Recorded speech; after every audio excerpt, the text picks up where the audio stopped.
Assalamualaikum warahmatullahi wabarakatuh. Nama saya Syarifah Ira Mefrina. Saya salah satu mahasiswi program studi biologi Fakultas Sains dan Teknologi Universitas Islam Negeri Araniri, Banda Aceh. Pada video kali ini, saya akan meringkas tentang konsep DO dan BOD serta pengaruh suhu dan salinitas terhadap oksigen terlarut. Tugas ini untuk memenuhi mata kuliah Biologi Laut dengan dosen Pak Ilham Zulfahmi, MSI. Nah, yang pertama, mari kita bahas tentang konsep DO dan BOD. Sebelumnya, kita harus mengetahui dulu apa itu definisi DO dan BOD. Nah, DO atau dissolved oxygen adalah kandungan oksigen yang terlarut di dalam air sebagai parameter untuk mengukur kualitas air. Sedangkan BOD atau biological oxygen demand adalah jumlah oksigen terlarut yang diperlukan oleh mikroorganisme untuk mengurai bahan organik di dalam air.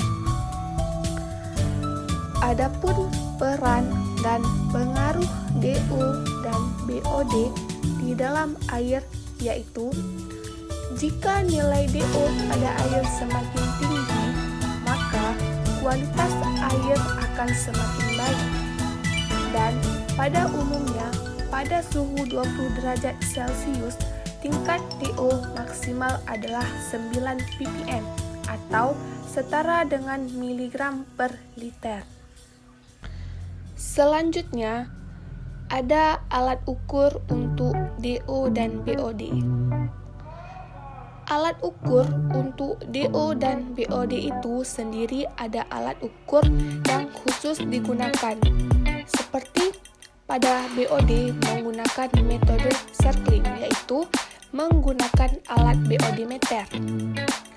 Sedangkan untuk DO biasanya menggunakan metode privasi atau bisa juga menggunakan metode elektrokimia, yaitu dengan menggunakan alat DO meter. Jadi, selanjutnya saya akan membahas tentang pengaruh suhu dan salinitas terhadap kadar oksigen terlarut. Suhu dan salinitas itu memberikan pengaruh yang besar terhadap air laut. Untuk membuktikannya, hal ini telah dilakukan 2 kali percobaan dengan suhu dan salinitas yang berbeda. Di mana pada percobaan yang pertama dilakukan pengukuran pada suhu 5 derajat Celcius dan pada percobaan yang kedua dengan suhu 35 derajat Celcius. Untuk kedua percobaan ini disediakan 3 gelas, yaitu gelas pertama, gelas kedua, dan gelas ketiga. Jadi, pada percobaan yang pertama didapatkan salinitas pada gelas pertama yaitu 0 ppt, gelas yang kedua 15 ppt, dan pada gelas yang ketiga 30 ppt.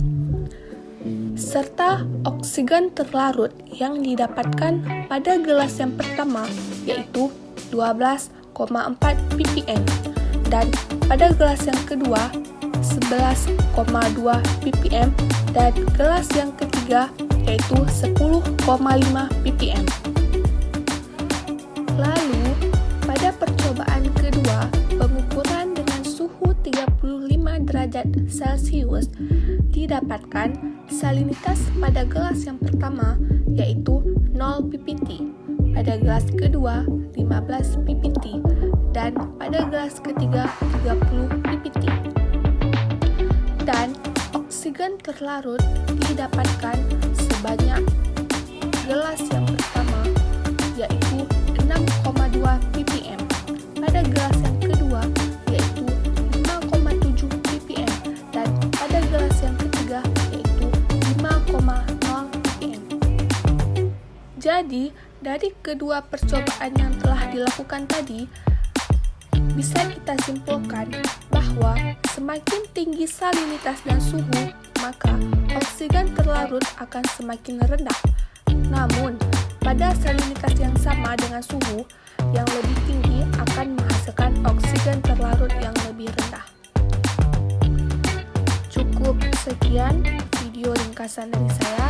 Jika ada kesalahan, saya mohon maaf. Saya akhiri. Assalamualaikum warahmatullahi wabarakatuh.